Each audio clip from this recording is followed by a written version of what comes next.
धन्यवाद। अब अहिलेको अवस्थामा अब देशै रहने नरहने अवस्थाबाट देश गुज्रेर अगाडि बढ्यो हैन।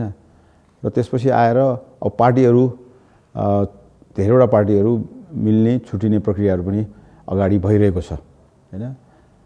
व्यक्तिहरू पनि मिल्ने प्रक्रियाहरू भइरहेको छ। यही सन्दर्भमा नेपाली कांग्रेसमा पनि एउटा प्याराडाइम शिफ्ट भन्छ नि, एक किसिमको परिस्थितिहरू सृजना भइरहेको छ। यो परिस्थिति सृजना हुनुमा यथास्थिति र अर्को डाइनामिक कुन किसिमले जाने त संगठन भन्ने अन्तर्द्वन्द हो। र यो अन्तर्द्वन्दमा के छ भनेदेखि एउटा पक्ष छ त्यो यथास्थितिमै चलाउनुपर्छ पार्टीलाई भन्ने छ, अर्को पक्ष छ यसलाई अलिकति डाइनामिक रूपमा चलाऊ। डेफिनेटली यो गतिशील रूपमा जो जान्छ त्यो गतिशीलताले नै यसलाई जित्ने हो। गतिशीलताले नै पार्टीलाई पनि अगाडि लान्छ, देशलाई पनि अगाडि लान्छ।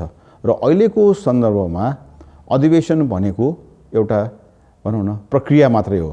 यो प्रक्रिया नेपाली कांग्रेस 2-3 महिनादेखि अनिर्णयको बन्दी बन्यो।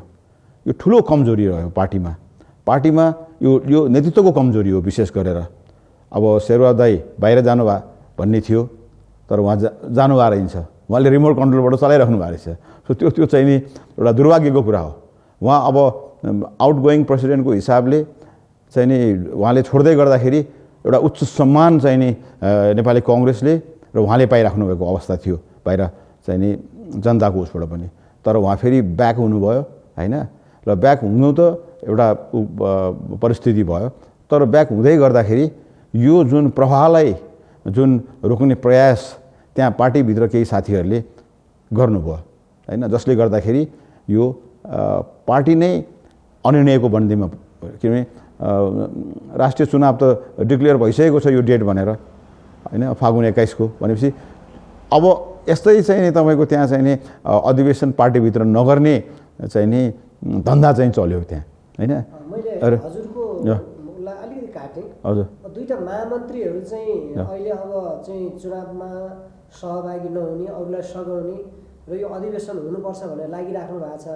सभापति चाहिँ अब अहिले यो विशेष महाधिवेशन चाहिँ चुनाव पछाडि गर्नु भनेर लागिराख्नु भएको छ। यसले के कस्तो असर पार्छ यो कांग्रेसलाई, अझै हजुरले विस्तृत बताइदिनु न।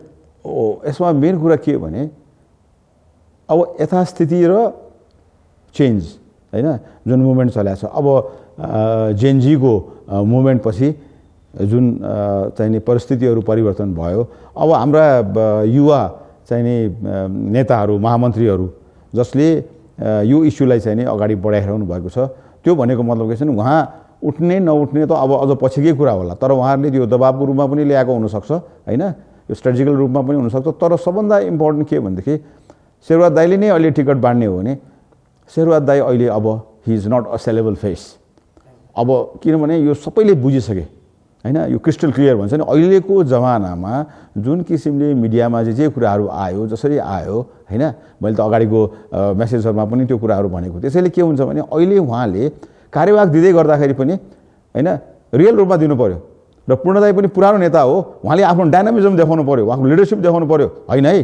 अब चाहिँ नि हामीले अधिवेशन गरेरै जानुपर्छ भन्ने कुराहरू चाहिँ नि अगाडि बढ्नु पर्यो। अब विशेष अधिवेशन त डेफिनेटली गर्नु पर्यो, किनभने विधानमा राखिएको कुरा नगर्ने भन्ने कुरा त आउँदैन। 54% साथीहरूले त्यसलाई चाहिँ नि हस्ताक्षर गरेर राख्नु भएको छ। एउटा डेमोक्रेटिक चाहिँ नि पार्टीमा यदि त्यो कुरा हुँदैन भने त्यसको मूल मर्म नै सकिन्छ र त्यसलाई डिक्टेटर रूपमा जानु भनेको त्यो बहुत गल्ती हुन्छ।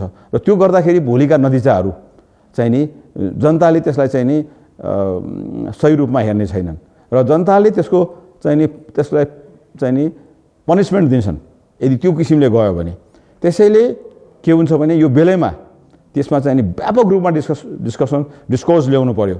एउटा चाहिँ विशेष अधिवेशनको चाहिँ किनभने यो यस्ता किसिमका परिस्थितिहरू विधान संविधान बनाउँदाखेरि पनि धेरैचोटि आउँछ। अब अमेरिकाको उसमा पनि ह्यामिल्टनहरूले त्यो चिजहरूलाई चाहिँ नि त्यो डिस्कोर्सलाई लिएर गएका छन्। पार्टीभित्रको परिस्थितिलाई पनि कसरी त्यसलाई चेक एन्ड ब्यालेन्स गर्ने र ब्रोडर उसमा कसरी लिएर जाने भन्ने कुराको डिस्कोर्स धेरै भएको थियो र अब यो अधिवेशन जब अधिवेशन विशेष अधिवेशन गरेर पार्टी फुट्छ भन्ने कुरा नै गल्ती हो। त्यसले एउटा डिस्कोर्स ल्याउँछ र डिस्कसन ल्याउँछ। वादे वादे जायते तत्त्वबोध भनेकै त्यही हो।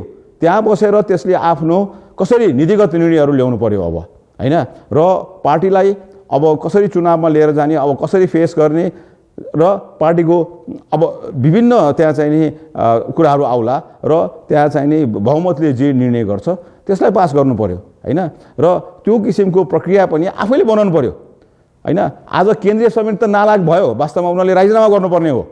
यति समयसम्म पनि निर्णय गर्न नसक्नु भनेको नालायकीपन हो।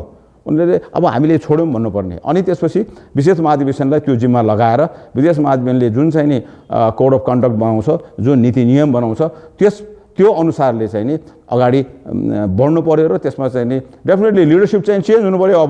अब चाहिँ नि यो अवस्था रहेन कि शेरबहादुर दाइले चाहिँ नि टिकट बाँडेको भरमा हैन। अब म पनि एउटा सिफारिस भएको क्यान्डिडेट हो, म त लड्दिनँ किनभने शेरबहादुर दाइले चाहिँ नि टिकट दियो भने त्यो त हार्नु बाहेक केही छैन, त्यस्तो अवस्था छ। यो कुरा बुझ्नु पर्यो हैन। त्यसैले उहाँकै निम्ति पनि सबभन्दा इम्पोर्टेन्ट उहाँकै निम्ति पनि नेपाली कांग्रेसको निम्ति र लोकतन्त्रको निम्ति पनि उहाँले त्यो चाहिँ नि अहिले त्याग गर्न सक्नुपर्छ। उहाँले त्याग गर्नुभयो भने रियल त्याग गर्नुहोस्। हिजो इतिहासमा धेरै नेताहरूले त्याग गरेका छन् र नेपाली कांग्रेसको एक्जाम्पल दिइन्छ, नेपाली कांग्रेसको नेताहरूको एक्जाम्पल दिइन्छ। आज त्यो गरिएन भनेदेखि हामी भड्कालोमा जाँदैछौँ। त्यसकारणले गर्दा म सबै साथीहरूलाई आह्वान गर्न चाहन्छु र यसमा चाहिँ नि समय भएर हामी यसलाई डिस्कोर्समा लिएर जाउँ। विशेष गरेर अहिले पदाधिकारी पूर्व पदाधिकारी चाहिँ नि नेताहरू हुनुहुन्छ, उहाँहरू बस्नुहोस्। अब चाहिँ नि के छ भने अब चाहिँ नि निर्णय गर्न ढिला नगर्नुहोस्। यदि तपाईँहरूले प्रपर निर्णय गर्नु भएन भनेदेखि समयले तपाईँहरूलाई कुरेर बस्दैन। समय इज द डाइनामिक, त्यो अगाडि मुभ गर्छ। हामी जागिरे काङ्ग्रेसी नहौँ, विचार सिद्धान्त र पद्धतिको काङ्ग्रेस बनाउँ र अब विशेष गरेर यङ्गर जेनेरेसनले यो लिडरसिप लिइरहेछ। अहिले हेर्नुहोस् आज युवा पिँढीहरूको कुरा छ। युवा पिँढीहरूले यो कुरालाई चाहिँ अगाडि बढाएछन् भने उनीहरूलाई चाहिँ नि they are capable to lead. गगनजीहरू, विश्वजी हैन, प्रदीपजीहरू हुनुहुन्छ, त्यहाँ धेरै साथीहरू हुनुहुन्छ।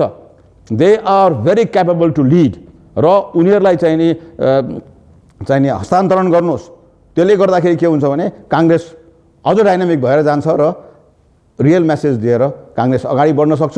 देशको लोकतन्त्र अगाडि बढ्न सक्छ। देशको भविष्य चाहिँ नि सुनिश्चित हुन्छ। काङ्ग्रेसले लिड प्रपरली गर्यो भने मात्रै तपाईँको त्यो अवस्था क्रिएट हुने हो। नभए के छ भने अरू पार्टीहरूको त्यो विश्वसनीयता डेभलप भइसकेको छैन। त्यस कारणले गर्दा मैले आज धेरै पछि फेरि यो मेसेज दिएको, यो एकदम जरुरी देखेर र यस अवस्थामा चाहिँ नि अब चाहिँ नि चाँडै निर्णय गर्नुपर्छ र सबै साथीहरूले यो प्रक्रियामा चाहिँ नि सहयोग गर्नुपर्छ। सबैको चाहिँ नि भनौँ न यो सबैको लागि हितकर छ भन्दै म यहाँबाट बिदा लिन्छु। जय नेपाल।